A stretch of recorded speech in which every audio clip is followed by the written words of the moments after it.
ఆత్మఫలాలు కలిగిన దేవుని రూపం పొందుకున్నా నీవు దేవుని సంకల్పం.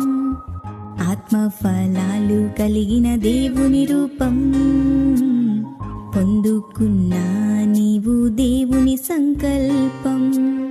వాక్యమును నేర్చుకుంటూ నడుచుకోవాలని,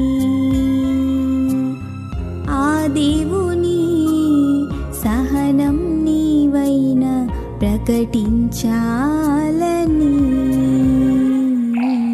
జన్మనిచ్చాడు నీకే సహనా, బహుమానమే జన్మ సహనా.